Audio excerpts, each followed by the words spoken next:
Good morning everyone. Welcome back to the next video of our optical network and satellite communication subject ONS of EJ, ET, TE and different types of varieties of electronics branches. Okay. So in this subject we have already discussed about the electromagnetic spectrum, what is optical fiber cable, the principle of optical fiber cable as well as some extra things which we require in this particular type of subject. So आजच्या या व्हिडिओमध्ये आपण optical bands that is optical band काय असतात ते बघणार आहे. याच्या आधी आपण इलेक्ट्रोमॅग्नेटिक स्पेक्ट्रम बघितला, ज्यामध्ये आपण डिफरंट टाईप्स ऑफ लाईट्सचे बँड बघितले. लाईट आपण बघितलं, इन्फ्रारेड बँड बघितला, दुसरा आपण बघितला विजिबल आणि तिसरा आपण बघितला कोणता अल्ट्रा व्हायोलेट. त्याच्यापैकी आपण बघितलं की इलेक्ट्रोमॅग्नेटिक स्पेक्ट्रम आपण कसं डिफाईन करतो. The complete range of wavelength frequency is called as electromagnetic spectrum, ज्याच्यामध्ये काही विजिबल असते, काही इनविजिबल रेडिएशन्स अप्लाय केलेले असतात त्याच्यात. तसंच जी विजिबल लाईट आहे त्याच्यामध्ये 7 विजिबल कलर्स असतात.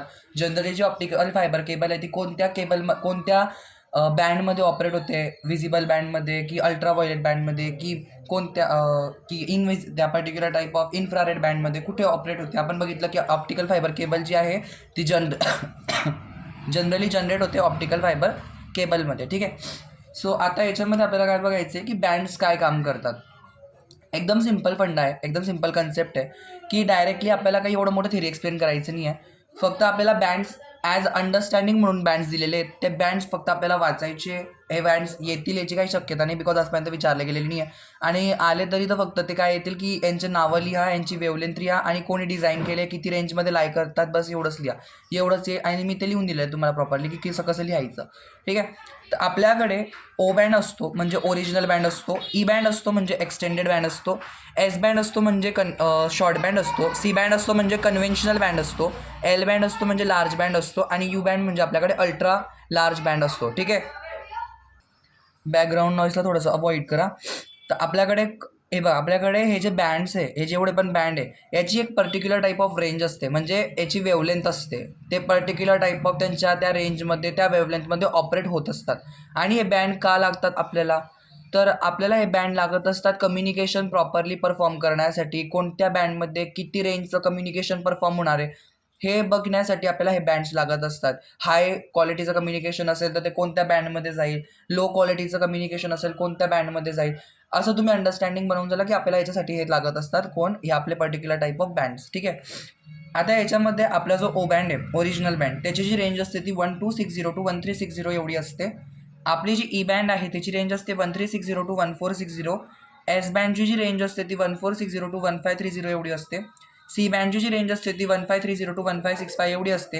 एल बँडची जी रेंज असते ती 1565 to 1625 एवढी असते. आणि यू बँडची जी रेंज असते ती असते 1625 to 1675. ठीक आहे. आता मी तुम्हाला सांगतो की हे बँड डेव्हलप कोणी केलेले आहेत. एवढं असंच काढायचं प्रॉपरली बँड. ओके. नाही तर फिगरला नाव देऊन द्यायचं की किंवा इथं दिलेलं आहे बघा मी हे नाव अबो फिगर शोज. ठीक आहे.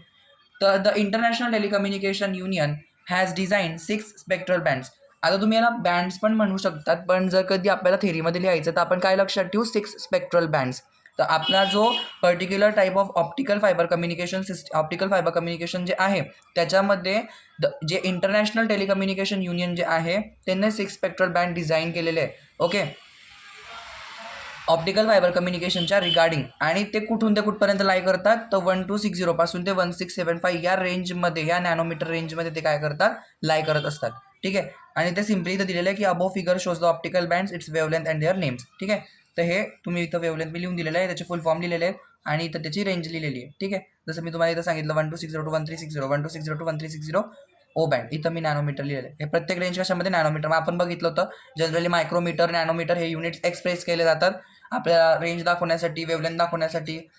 तसंच आपण इथं नॅनोमीटर दाखवलेलं आहे. Okay. Now the next topic is what, that is our optical window. Okay. So what is optical window, तर याच्यामध्ये आपला सिग्नलचं अटेन्युएशन किती होतं आहे ते दाखवलं आहे. ओके. जेव्हा आपण याचं थेअरी बघणार ना तेव्हा प्रॉपरली कळेल. बघा ऑप्टिकल विंडोज किती असतात आपल्याकडे. फर्स्ट विंडो आहे, सेकंड विंडो आहे आणि थर्ड विंडो आहे. तुम्ही ग्राफ असा काढायचा 0 1 2 3 4 5 6 7 पर्यंत आणि 80 800 900 100 1100 टू अप टू 1800 एवढं काढायचं तुम्हाला. आणि वेवलेंथ नॅनोमीटरमध्ये आपण दाखवलेली आहे आणि अटेन्युएशन आपण dB/km मध्ये दिलेलं आहे. ठीक आहे. आता बघा हे अटेन्युएशन ग्राफ असा येतोय बरोबर. मी तुम्हाला अजून परफेक्ट देईल बुकमधून. आता तुम्ही हा प्रेफर केला तर चालेल. Figure the attenuation wavelength curve and the transmission windows of an optical fibre. ही अटेन्युएशन वेवलेंथ कर्व आणि transmission windows of optical fibre जे आहे हे दाखवलेलं आहे इथं.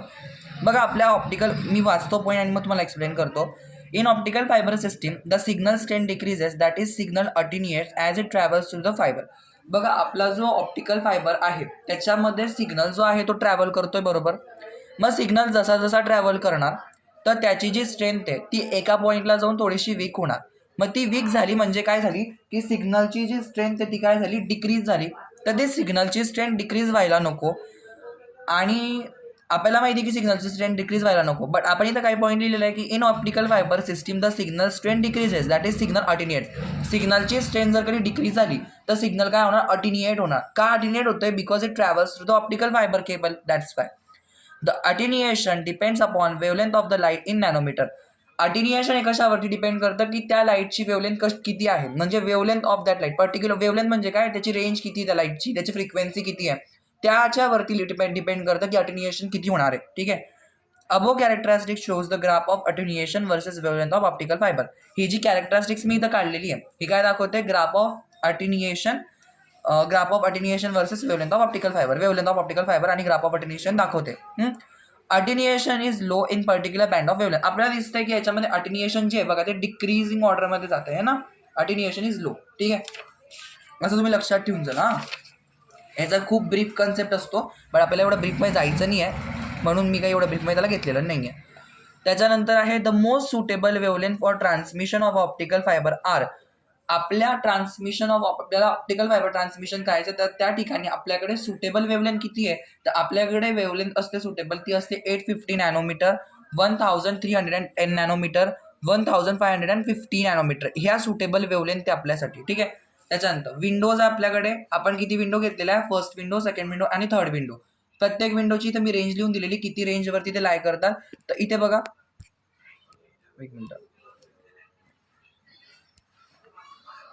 तर हा जो विंडो आहे याच्यामध्ये हा विंडोची रेंज किती आहे, 800 to 900 नॅनोमीटर.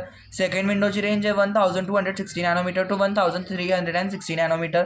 थर्ड विंडोची रेंज जी आहे ती आहे 1500 नॅनोमीटर टू 1600 नॅनोमीटर. आणि याची ऑपरेटिंग वेवलेंथ की ह्या वेवलेंथवरती ते ऑपरेट होणार तर ती किती आहे, फर्स्ट विंडोची आहे 850 नॅनोमीटर, सेकंड विंडोची आहे 1310 नॅनोमीटर आणि थर्ड विंडोची आहे 1550 नॅनोमीटर. एवढी. हे आपल्याला काय दाखवतं, टेबल ऑफ ऑप्टिकल विंडोज. ठीक आहे, कम्प्लीट आहे आपलं ऑप्टिकल बँड्स आणि ऑप्टिकल विंडो हा टॉपिक कम्प्लीट झालेला आहे. इथे आपल्याला आता काय बघायचं आहे नेक्स्ट लेक्चरमध्ये, need of optical fibre communication आणि construction of optical fibre communication, म्हणजे आपला तो टॉपिक पण कम्प्लीट होऊन जाईल. ठीक आहे. So till then bye bye everyone and keep practising, keep focusing on your optical network and satellite communication subject. This subject is a scoring subject, so be focus on that particular type of subject. आणि कमेंटमध्ये कळवान की आजचं हे lecture तुम्हाला समजलं की नाही समजलं, काही पॉईंट असतील डाऊटमध्ये तर तुम्ही मला ते तिथं सांगू शकता. ठीक आहे. Till then bye bye and like, share and subscribe. Okay.